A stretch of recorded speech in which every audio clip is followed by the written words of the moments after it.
His days began before the city stirred.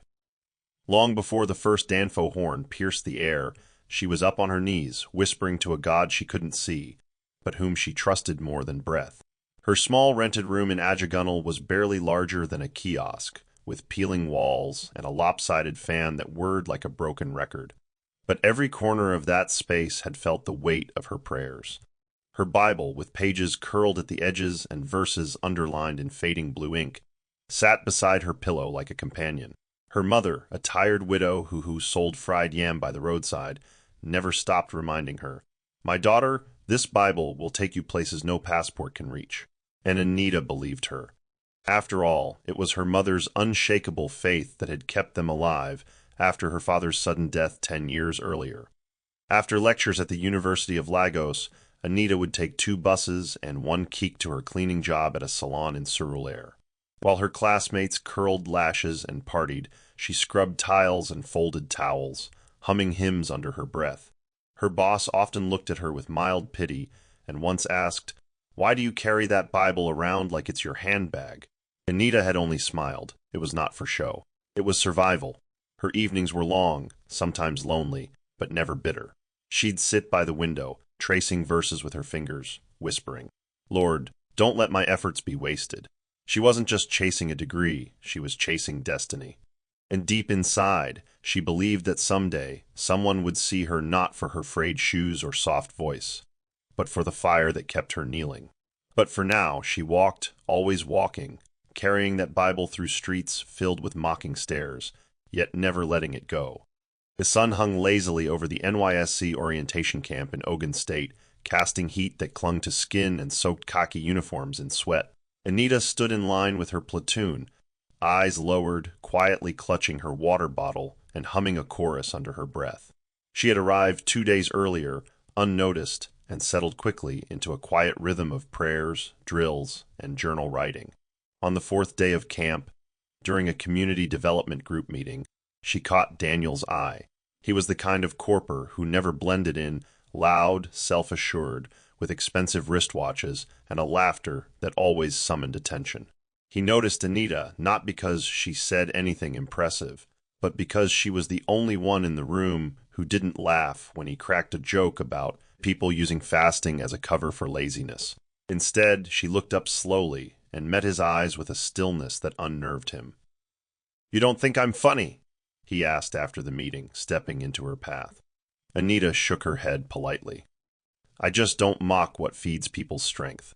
From that moment, something shifted in Daniel. He didn't know why her quiet bothered him so much, or why he found himself trying to sit near her during lectures or buy her malt from the mammy market. She wasn't flashy, she didn't wear lip gloss like the others or chase the loud fun. Yet, something about her drew attention without trying. One day, while they waited for their clearance cards under a tree, Daniel leaned closer and said, "You always walk like you have somewhere holy to be." Anita smiled faintly. "I'm just careful where I let my feet take me." They chuckled. "You talk like a preacher's daughter. What's your deal, really?" She paused. "I just live by faith." Daniel rolled his eyes with a grin. "That's deep. But faith without vibes makes life dry, don't you think?" She didn't answer. She didn't need to. He would learn, slowly, that she wasn't just interesting. She was different. And different had a way of haunting you long after everyone else became a blur. Daniel didn't fall in love like most men did. For him, it wasn't about Anita's looks, though she was beautiful in that understated, uncluttered way that made you take a second glance. It was her silence, the way it never begged for attention, but held more depth than all the noise around them. After camp, they were both posted to Lagos, he to a logistics firm in Ikeja, and she to a school in Mushin. By a stroke of chance or fate, they ended up sharing the same bus home once. He noticed her standing quietly, Bible in hand, squeezed between 2 tired traders. She didn't complain. She just stood, steady as ever. That evening, he messaged her for the first time. "We should hang out sometime. Coffee?" She replied 2 hours later, "I don't do casual meets. But we can talk." That piqued his interest more. She wasn't impressed by invitations or bold texts, so he adjusted. He started showing up outside her school with lunch, sitting with her during CDS, and asking random questions like, Do you think people can pray their way into wealth? She always answered with stories, parables, or scriptures. Once she told him, wealth is empty if peace is absent, and peace doesn't come from bank alerts. Her calmness became a puzzle he couldn't solve. After 3 months, he asked her directly, "Can we be more than friends?" She hesitated, then replied, "Only if you understand that I'm not leaving God outside our relationship. My faith walks with me." Daniel chuckled, half teasing. "So what? No parties, no kissing, no gist without quoting scriptures." She smiled. "No disrespect to your style, Daniel. But if you can't respect the way I live, don't start what you'll regret later." He agreed, half in sincerity, half in challenge. What he didn't realize was that her boundary wasn't a rule book. It was the only thing keeping her from becoming another name on a man's regret list. They began dating quietly. While Anita kept her spiritual routines, morning devotions, fasting days, evening journaling, Daniel tried to blend into her rhythm, though without true conviction. He didn't stop going to lounges or poker nights, but he reduced them. He didn't fully understand her choices, but he didn't argue yet. At first, he liked the balance she brought. While other girls demanded gifts, Anita gave time, encouragement, and presence. She helped restructure his business proposals, corrected grammar in his pitch decks, and even fasted the night before he presented his first logistics partnership. "May the work of your hands prosper," she texted that morning. He called her afterward and said, "It went well." "You're like a spiritual PA," she laughed softly. "If I'm anything, I'm a partner, but your future is yours to build." But beneath the calm, cracks were forming. Daniel didn't know how to appreciate a woman who gave without drama.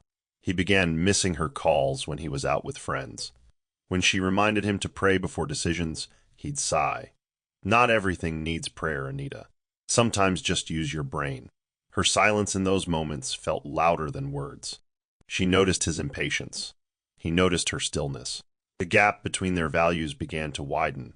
One night, during dinner at a local restaurant, he scrolled through his phone while she tried to talk about a vision she had during her quiet time. They didn't look up. "Anita, you're too intense. Can't we just eat and gist like normal people?" She stared at him, hurt flickering behind her calm eyes. "Is my faith too much for you, Daniel?" He shrugged. "It's starting to feel like it." She didn't reply. But that was the moment she began to wonder if she had become a prayer warrior for someone who didn't even want her God in the room. Daniel's growth came fast and loud. He moved from running errands in his uncle's warehouse to managing his own transport contract with a supermarket chain. With every new client, his confidence inflated. He started dressing flashier, changed his circle, and began using words like leverage, synergy, and capital spread. Anita noticed the change in tone. He began referring to her as too quiet, and joked that if he left her alone for 10 minutes, she'd start a revival. What hurt wasn't just the jokes, it was the tone behind them. They weren't playful anymore. One evening, while waiting for a ride at CMS, she asked him, "Have you prayed about that deal you're rushing to sign?" He laughed and said, "Not every opportunity needs divine confirmation, Anita. Some of us just act." She didn't argue. But she remembered his words, stored them like seeds in soil. Words that would grow into memories later. The final shift began the day Anita lost her job at the school. The NGO sponsoring her department pulled funding, and just like that, her monthly allowance ended. She told Daniel over a quiet meal of beans and Gary, and he simply nodded, scrolling through his phone. "So what's the plan?" he asked. "I'll keep applying and praying." She said it so naturally, but he scoffed. "You and this your prayer. Is it prayer that will pay rent next month? You need to think smart, Anita. You're not a child." She looked at him slowly. "I know I'm not a child, but I'm also not going to panic like God has abandoned me." That set him off. "You always say that like it's noble. But let's be real, babe.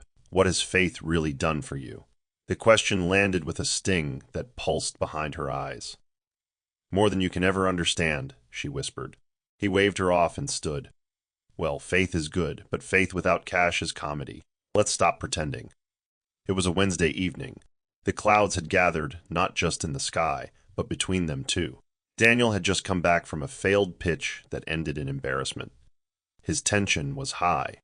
Anita, unaware, had spent the day fasting, praying over his business, even writing a note of encouragement tucked inside his work folder. But when he returned, he slammed the folder on the table and shouted, "Stop meddling! Not everything needs your religious touch." She looked up slowly. "I was only praying for you." He sneered. "Well, stop it. I don't need your pity. I need results."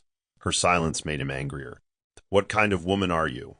All this Bible carrying, but no money, no influence, nothing to show." And then he grabbed the Bible from the table and flung it to the floor. The sound of it hitting the tiles was louder than thunder. Time paused. Anita didn't scream. She didn't cry. She bent down quietly, picked up the Bible, brushed off the dust from its corners, and looked at him, really looked at him. "You've finally said it," she said, voice barely above a whisper. "You never respected the God in me. You only tolerated it until you thought you had better options." Daniel tried to speak, but his anger had already written the conclusion. "Leave, Anita. This thing you're doing is choking me. Take your God, your fasting, and your poverty mindset and go." The bag she carried out of that house held only 3 dresses, a scarf, and her Bible. No tears fell. Her heart was breaking quietly, but her steps didn't stumble. She didn't look back when the door slammed behind her. As she walked through the rain that began falling softly, she repeated just one sentence. "God, I don't know what's ahead, but I know I'm not alone." It wasn't just a breakup.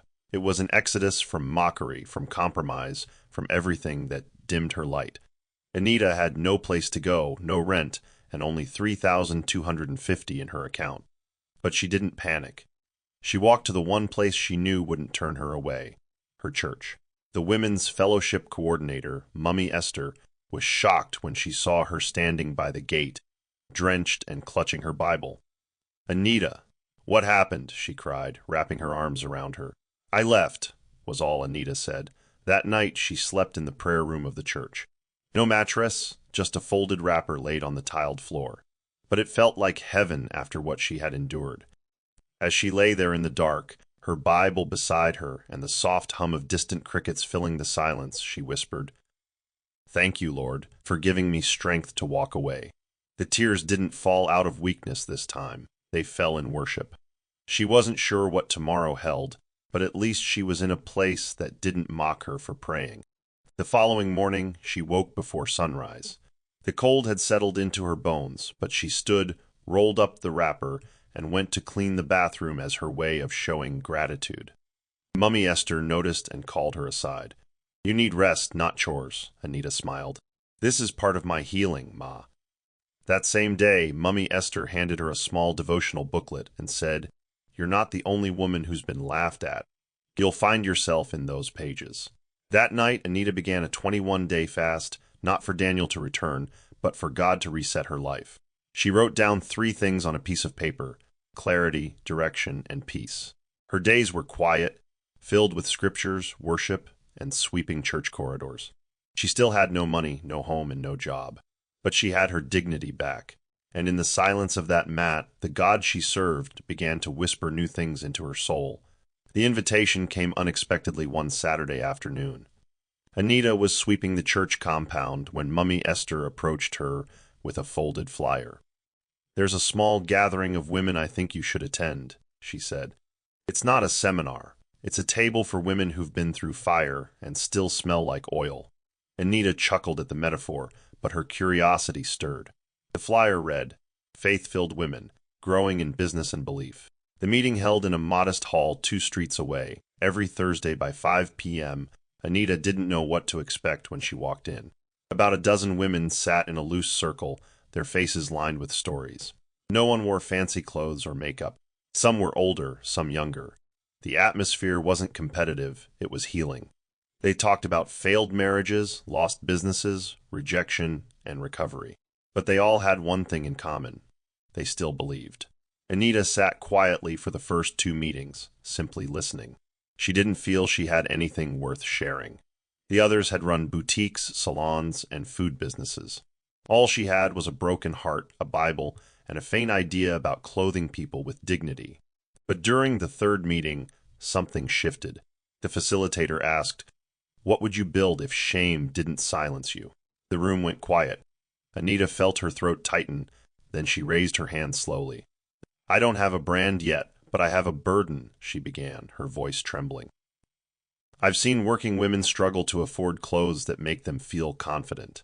I want to create fashion that meets them where they are, without making them feel small. There was silence, then a round of nods. One woman whispered, "That's the kind of dream God funds." Anita blinked in surprise. It was the first time in weeks she felt seen, not as a project, but as a person with potential.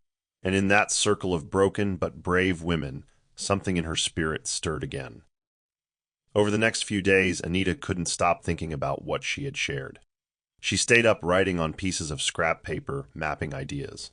She envisioned a mobile fashion platform, simple, accessible, tailored for women with tight budgets but big dreams. She didn't have the capital. She didn't have a laptop. But she had imagination and a prayer life that never ran out of fuel. One evening, at the support group, they were asked to bring a rough sketch of a business plan.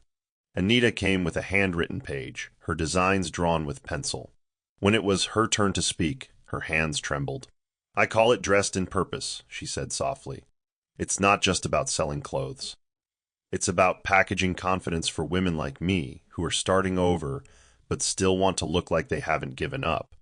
There was something raw in the way she spoke, unpolished, but passionate. Halfway through her presentation, an elderly woman seated at the far end of the room sat up straighter. She was veiled, quiet, and had barely spoken in previous sessions. Anita noticed her gaze linger longer than the others. When the session ended, the woman approached her at the exit. Her voice was low but firm. "That idea of yours, does it come from pain?" Anita blinked. "Yes, Ma, but it's also hope." The woman nodded slowly. "That's when it's most powerful." Anita didn't know it yet, but that one sentence would mark the beginning of the most important relationship in her journey. The woman didn't give her name. She didn't even ask questions. She simply said, "I want to meet you next week. Just you and me." Anita walked back to the church that night feeling shaken, but not in fear. Something was shifting, and this time it wasn't loss. It was the scent of something new. The next Thursday, Anita arrived early. She had ironed her best dress, a plain navy cotton gown, and wore the same black sandals she had been repairing with superglue for months. She wasn't trying to impress anyone. She was just prepared. When the elderly woman walked in, Anita greeted her with a respectful bow. "Good evening, Ma." The woman smiled slightly and gestured toward a seat. "Let's walk outside." They sat beneath a mango tree by the side of the hall, far from the chatter inside. The woman finally introduced herself. "My name is Amaka Orji." Anita froze. The name sounded familiar, but she couldn't place it immediately. "I used to be many things," the woman continued.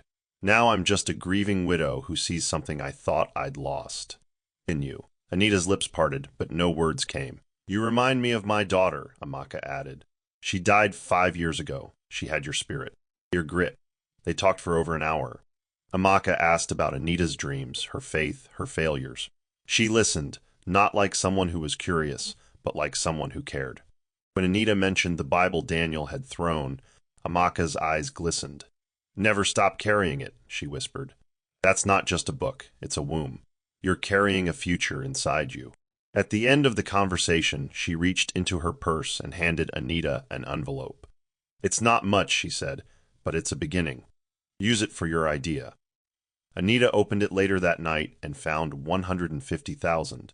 She sat on the church floor and wept, not because of the money, but because after everything she had lost, God was still answering with mercy. In her journal that night, she wrote, "He throws stones. God sends seeds." The envelope remained unopened on Anita's small makeshift table for 2 days. She prayed over it first. "Lord," she whispered, "let me not misuse what came from a hand you sent." On the 3rd day, she walked into a dusty business center in the market and paid to use an old desktop computer. With shaking fingers, she typed out a name, Dressed in Purpose Ventures. She had never registered a business before, but the internet became her classroom. By the following week, she had opened a small savings account in the business's name and used part of the money to buy a second-hand smartphone with a decent camera.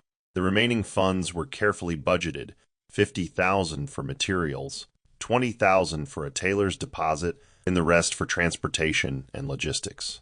She reached out to a local tailor she had met during her university days, a single mother who agreed to partner with her on small batch production. Their first pieces were simple. 2-in-1 dresses with detachable sleeves, comfortable and stylish, priced for working-class women who didn't want to look like they were managing. Anita modeled them herself in front of a faded cream wall, using natural sunlight and editing with free apps. She created a WhatsApp catalog, then posted on a few female support groups online with a short caption, "Affordable fashion for women with purpose." You don't have to break to look put together. Within 2 days, orders trickled in, 6, then 12, then back orders. She knelt in her room, tears soaking into the floor. "This isn't just fabric," she prayed. "This is restoration." She messaged Amaka Orji later that week. "Thank you. I'll never forget this." The reply came in seconds. "Don't thank me. Just grow." Anita printed those words and stuck them on her wall. From a seed, something sacred had begun to bloom. Anita wasn't launching a business. She was birthing a promise. She dedicated her first 30 orders to a fast. For every piece of clothing she delivered, she added a prayer tag under the label, "You are clothed in purpose." She prayed over every package before sending it out, using her own legs to deliver to clients within reachable distances. When one customer, a junior bank staff, called to say, "This dress made me walk into the office like I mattered," Anita broke down in the corridor of a BRT terminal. She was no longer just stitching fabric, she was mending confidence. Slowly, her name began to spread across WhatsApp groups. Anita's clothes fit your body and your season. Her strategy was simple: relationship over rush. Every customer got a follow-up message.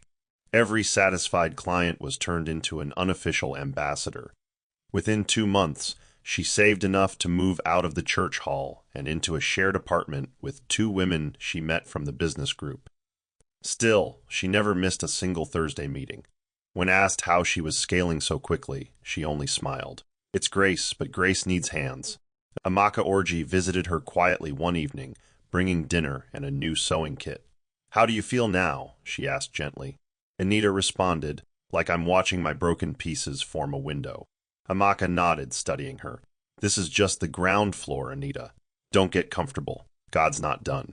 Anita didn't understand then, but those words echoed in her prayers every night.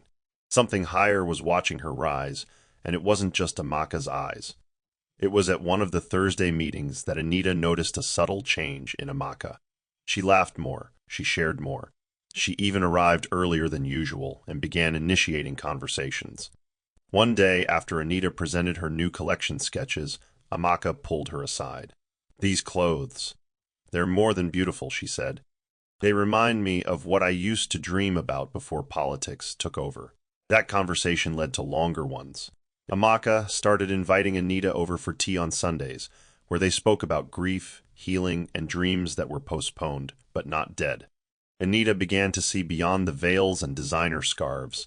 This woman was not just wealthy or influential. She was a mother who had buried her husband and a daughter within 5 years. And now Anita, without knowing, had become a kind of daughter again. One evening, Amaka asked gently, "Do you know who I am, Anita?"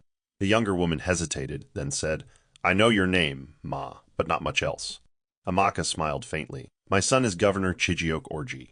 Anita froze. She hadn't expected that. Everything began to make sense. The security escort that sometimes waited outside, the branded files she occasionally forgot in her bag, the quiet power she carried with such grace. "You've never treated me like I was anyone special," Amaka continued. "And that's why I trust you. You're not drawn to names. You're drawn to hearts." Anita lowered her gaze, deeply moved. That evening, after Amaka left, Anita stood by the window for a long time. The road was dark, quiet, and still. But something inside her said, "You're about to enter rooms your heartbreak was preparing you for." And she believed it, not because it was loud, but because it was whispered in faith. The call came on a Wednesday morning, just after Anita had completed her morning prayers. Amaka's voice was unusually excited. "I'm hosting a private dinner on Sunday. Just a few close friends and women I admire. I want you to come." Anita hesitated. "Ma, I don't know if I..." "Don't overthink it," Amaka cut in gently. "Wear something that feels like you. You belong in that room." After the call ended, Anita stood still for a long time. This wasn't one of the Thursday meetings or tea in Amaka's kitchen. This was something else. She rushed to her sketchbook and began stitching together a new outfit that night, not because she wanted to impress anyone, but because she wanted to wear something that told her story. She chose a warm-toned brown, folded it into soft layers, and added a simple belt at the waist. "I don't need to shine," she whispered as she cut the fabric. "I just need to show up whole." By Sunday evening, Anita stood in front of the mirror, her newly sewn dress hugging her figure modestly, her natural hair woven into a neat bun. She applied light makeup, held her small black purse with her Bible folded inside it, and whispered a quiet prayer. "Let me walk in grace, not fear." The driver arrived promptly and took her to a residence she had never visited before, an expansive home nestled behind quiet hedges, guarded yet welcoming. Inside, everything shimmered, glass chandeliers, soft music, expensive cutlery, but nothing made her feel smaller. She walked in with dignity, smiling politely at the women already seated. She didn't recognize anyone, yet she belonged. Amaka walked in moments later, radiant in gold. "Anita, you came," she smiled warmly, giving her a light embrace. "Sit beside me." As they moved to the dining table, the door opened once more, and that was the moment destiny stepped in, wearing a calm expression and a charcoal gray senator outfit. The governor had arrived. Governor Chijioke Orji walked in with quiet command. The room hushed, not out of fear, but out of instinct. He had a way of making presence feel like silence had just been honored. Anita didn't even know he had entered until she heard Amaka's soft voice. "Chiji, meet Anita." She turned, and their eyes met. His handshake was warm, firm, but respectful. "I've heard your name," he said, nodding slightly.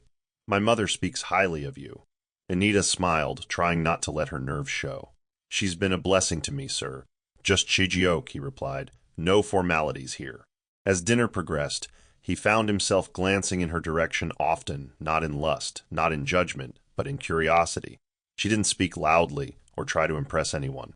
She listened more than she talked, and when she did speak, her words were weighty yet graceful.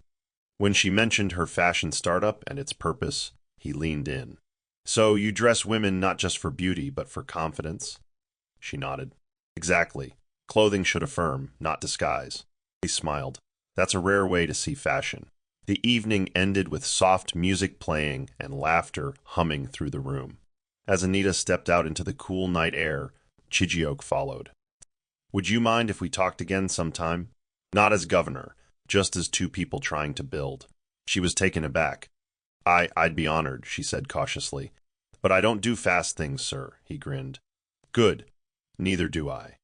She entered the car that drove her back to her apartment with her hands clasped around her folded Bible. As the car passed through the Lagos night, she didn't need to guess what the evening had meant. She could feel it. Something sacred had opened. Not a romance. Not yet.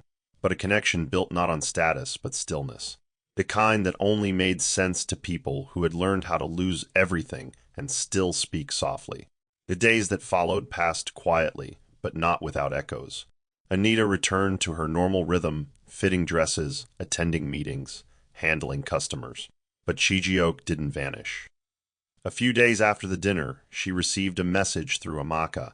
"He'd like you to consult on a fashion and skills development event for women in public service." At first, she hesitated. "Ma, are you sure I'm the right person?" Amaka smiled. "That's the thing about grace, Anita. It doesn't ask if you're enough. It just sends for you." The event was in 2 weeks. Anita got to work immediately, sketching designs, creating concepts, drafting talking points. The day of the consultation, Chijioke was already at the venue when she arrived. He didn't greet her like a superior. He pulled a chair and said, "So what are we building?" That meeting stretched into 2 hours of ideas, laughter, and gentle debate. No flirtation, no tension, just two people building something that felt real. The collaboration opened doors, but also invitations, casual check-ins, a forwarded article here, a shared quote there. He would sometimes send her a scripture and ask her thoughts. She would reply with a short prayer or a personal story. They weren't dating, not officially, but something was unfolding slowly, deliberately. Amaka noticed, of course, but she never interfered. One evening, after a particularly long planning session, Chijiok asked as she packed up her bag. "Do you always carry that Bible?" She looked at him, a smile playing on her lips. "Everywhere. It's not for display. It's for direction." He nodded, watching her carefully. "It's rare to meet someone who's still rooted like that in this city." She didn't reply. She didn't need to. Her life was becoming a quiet testimony, one that didn't scream but still changed atmospheres. And somehow, the most powerful man in the state was taking notes in silence. Anita never allowed emotions to drive her decisions, especially not when it came to men. Her heart had known betrayal too intimately to offer itself freely again. So while the governor's attention stirred something unfamiliar in her, she approached it with guarded steps. They had met 3 more times since the consultation, each one ending with lingering conversations and shared silences. Yet Anita's boundaries remained firm. During a quiet lunch at a government guest house garden, he leaned in, not with arrogance, but with sincerity, and said, "There's something about you I admire. You're not swayed by this world." Anita met his eyes calmly. "Because I've seen how quickly it can turn." He nodded slowly, sensing the weight behind her words. "You've been hurt." She didn't flinch. "Yes, and healed. But I still don't take kindness as courtship." He smiled. Wise. "So if I ever wanted to mean more to you, what would that take?" She looked down at her hands. "Consistency, patience, and a respect for my walk with God." There was no giggle in her tone, only truth. That evening, back at her shared apartment, she sat by the window, letting the night breeze touch her face. Her roommates had begun to notice her quiet retreats and soft smiles, but Anita didn't speak much about him. Not because she was hiding anything, but because she was still listening for God's direction. In her journal, she wrote, "Lord, if this is from you, let it grow in the soil of peace. If not, uproot it early." Her caution wasn't fear, it was reverence. She had learned that not every open door was divine. Some were distractions dressed in light. And so, even when his texts became more frequent and his language slightly more personal, Anita responded only when her spirit felt peace. "I'm not interested in being the governor's woman," she whispered in prayer. "I want to be the right woman for the right assignment, whatever that looks like." In her world, romance wasn't a reward. It was responsibility. And if Chijiok Orji wanted a place in her life, he would have to understand that she didn't separate love from calling. The first time Chijiok spoke about his father, his voice faltered. It was after a leadership conference Anita had been invited to, where she had given a short talk on purpose-driven entrepreneurship. As they sat in the back garden afterward, sipping Zobo from small plastic cups, he said quietly, "My father was more than a governor. He was the only man who could quiet a room with just a sentence." Anita listened, not interrupting. He continued, "When he died, something in my mother broke. She smiles now, but I see her grief every time she sets the table and forgets she's setting for one less." There was no political edge to his words, just rawness. Anita leaned forward gently. "Grief makes time feel like glass, always fragile, always sharp. But I believe healing comes in fragments, little moments that remind us we're still breathing." He stared at her, not with admiration, but gratitude. "You talk like someone who's lost too." She nodded. "I've buried dreams. I know what it means to survive ruins." That night marked a shift. Their conversations deepened, not into flirtation, but into places most people never touched. He shared stories about the pressure of office, the loneliness of public life, and the scars no one clapped for. She shared about her heartbreak, her fear of losing herself to someone else's ambition again, and how silence had been both her prison and her sanctuary. Through every exchange, trust bloomed quietly. Amaka noticed the transformation in her son. He no longer carried his phone to every room. He laughed more often, and when Anita's name came up, it wasn't in boast, it was in softness. "You like her," Amaka said one day, not asking. Chijiok exhaled. "I respect her first. That's more important." Anita, meanwhile, held her peace. She didn't rush to name what was forming. Instead, she prayed daily. Let it grow only if you planted it. Because she wasn't searching for romance. She was searching for alignment. And something in her spirit told her this was no coincidence. For weeks, Chijiok remained consistent. He didn't overwhelm Anita with grand gestures. He didn't send expensive gifts. Instead, he showed up at meetings, at small events she hosted, and sometimes just with a call that began with, "How's your spirit today?" His tone was never imposing, never demanding.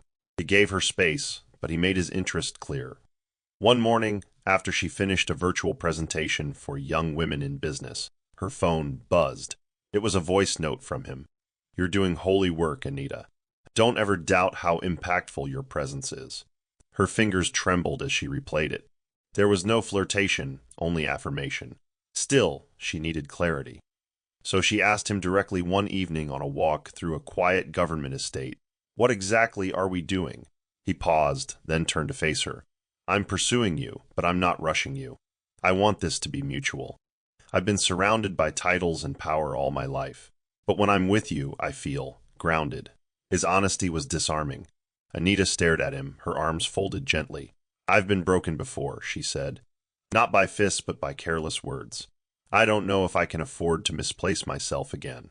Chijioke nodded solemnly. "Then let me build something with you slowly. Not for the cameras, for us." That night, she returned home and laid prostrate before God. "If this is not of you, cut it off. But if it is, teach me how to love without losing what you've restored." The next morning, she messaged him. "Let's continue, slowly, but with intention." And that was it. No romantic title, no pressure. Just a decision to walk forward, hand in hand with purpose. In Anita's world, that counted more than roses or rings. It was proof that even after ashes, God could teach the heart to bloom again. Anita didn't wake up one morning and fall into love. She grew into it. Slowly, deliberately, with fear and faith wrestling inside her. After her quiet agreement with Chijioke to move forward intentionally, she sought confirmation, not from emotions, but from the one who had held her through her darkest valley. She embarked on a 7-day personal retreat, nothing grand, just early morning prayers, evening worship, and journaling. She laid everything bare before God. "If he's for me, don't just show me," she whispered in prayer. "Prepare me." On the 5th day, she opened her Bible and her eyes landed on Isaiah 32, verse 18. "My people shall dwell in a peaceable habitation, and in sure dwellings, and in quiet resting places." It wasn't fireworks, but it was enough. That verse became her fleece, her permission to breathe freely again. When she saw Chijioke again, she didn't announce a decision. She simply sat beside him during a strategy session at the State Creative Development Board. And when he passed her a note that said, "Still walking with me," she wrote under it, "Yes, with peace." He didn't smile immediately. He just stared at her, as if memorizing the weight of what that word meant. Later that evening, they walked down the compound garden in silence. "Thank you," he finally said, "for trusting me." She stopped. "Don't thank me. Just protect what you've been given." He nodded solemnly. From that moment, their bond began to take on a new shape. They weren't dating for show. They weren't building a love story for social media. They were two people walking through divine alignment, one deliberate step at a time. And for the first time in a long while, Anita no longer prayed for love. She prayed for wisdom to sustain it.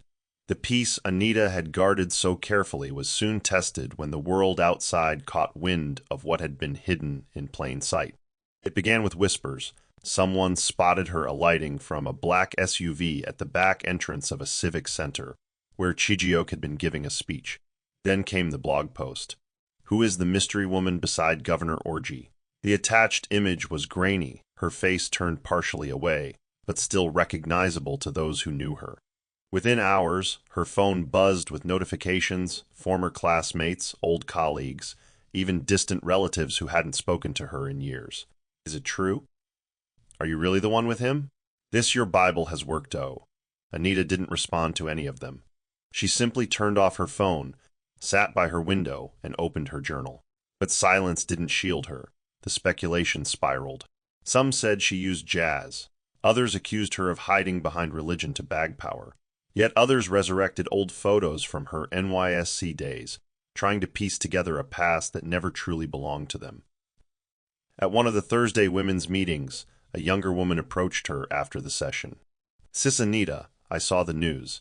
I just want to say I'm proud of how quiet you've remained." Anita smiled, though her eyes were tired.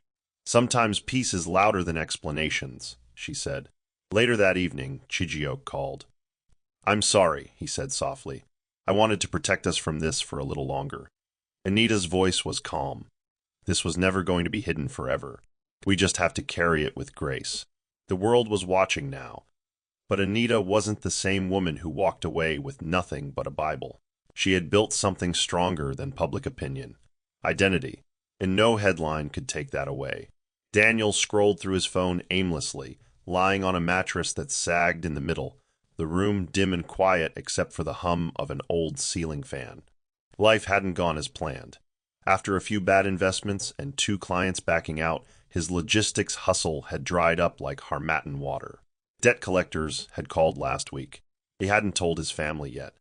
Then, while aimlessly browsing a gossip blog for distraction, he froze. There she was, Anita. Though the photo was blurry, he'd know that frame anywhere. "No, no, it can't be," he whispered, tapping the screen to enlarge it. The headline hit like a hammer.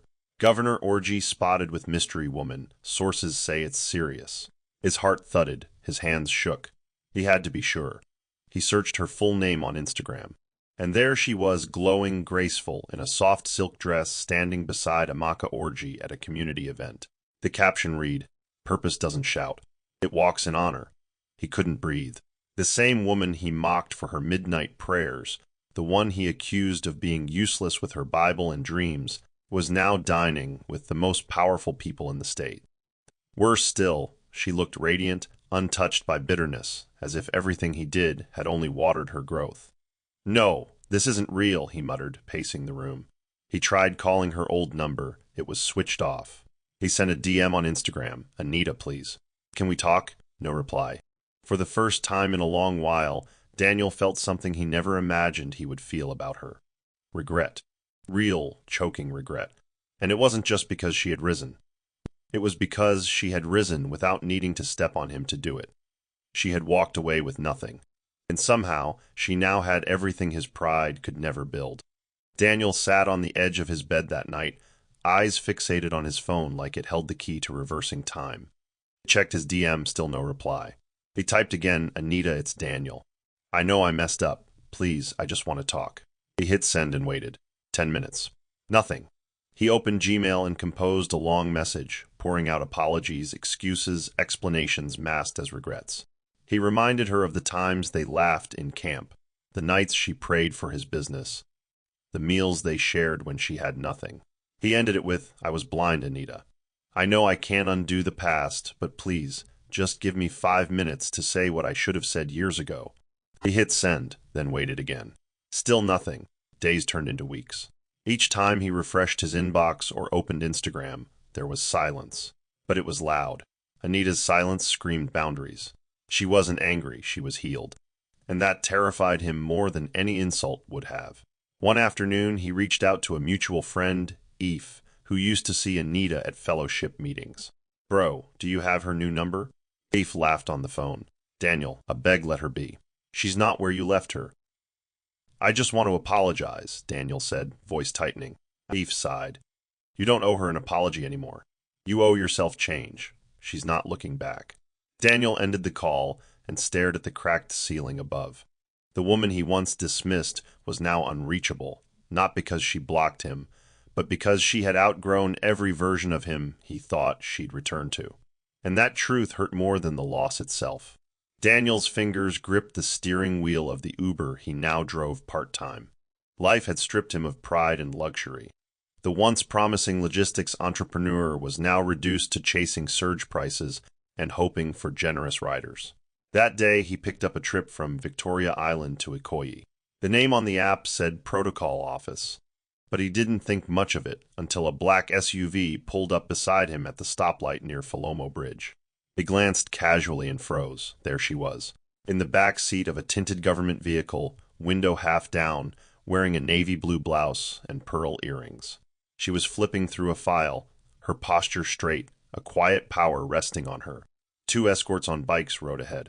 The flag on the vehicle's plate confirmed everything. Daniel's throat tightened. He honked lightly, almost instinctively. No reaction. He lowered his window, hoping to catch her eye. But Anita never looked up. Whether she hadn't seen him or had chosen not to acknowledge him, he couldn't tell. The light turned green.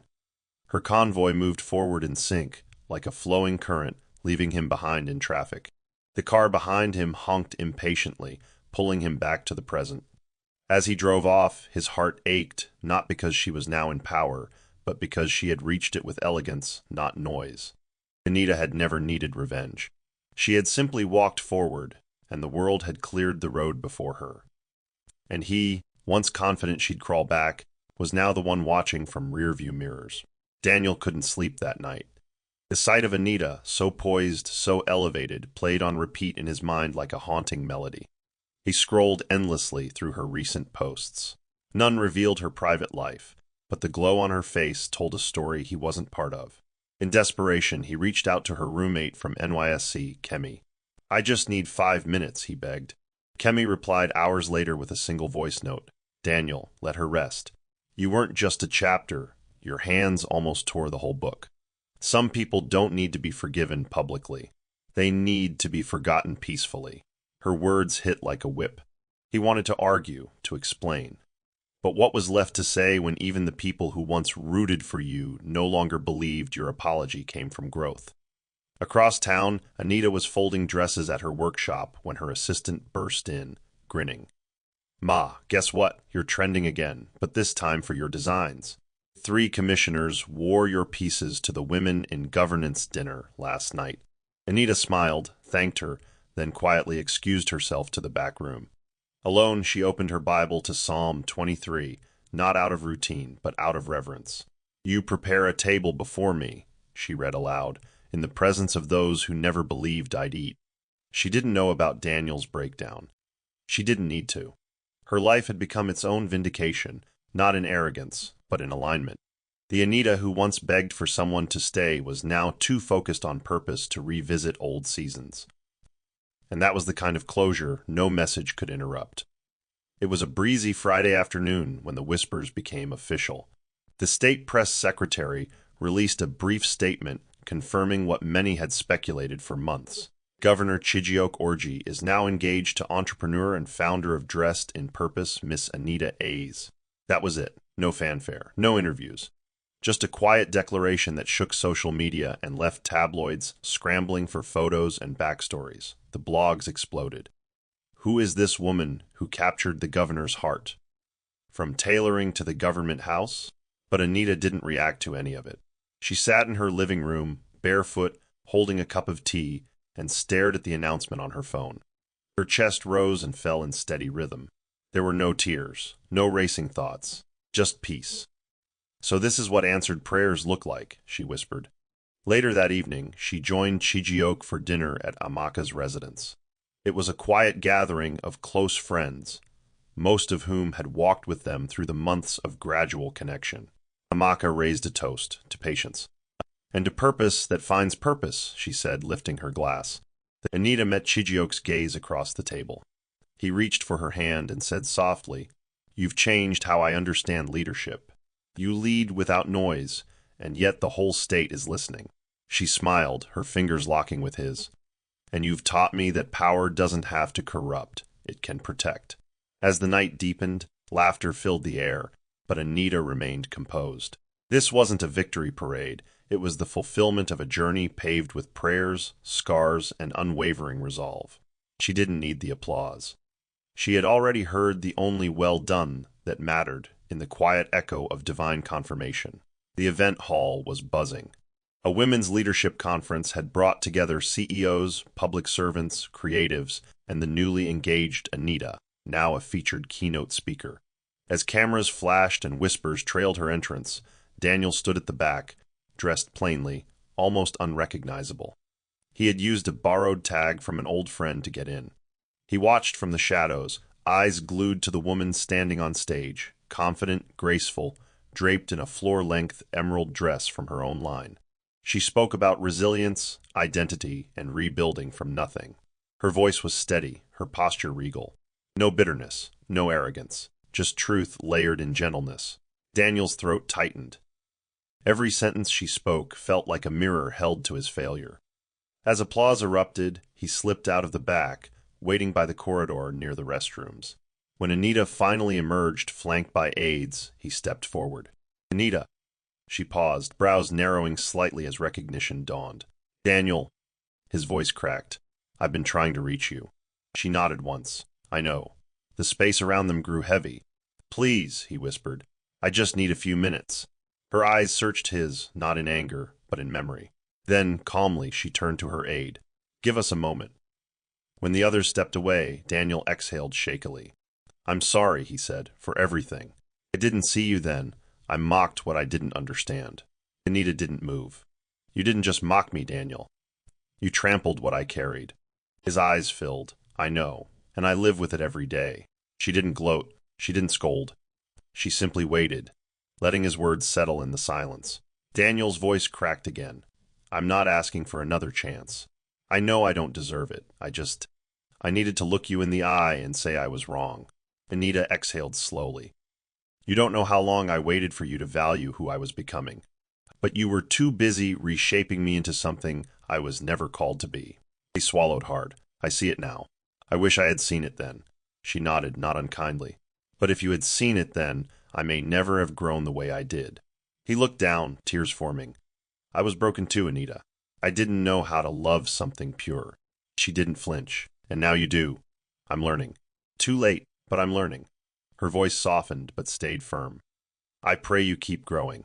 But I'm not the ending you're looking for. I'm already walking in mine. Daniel nodded, ashamed but strangely relieved.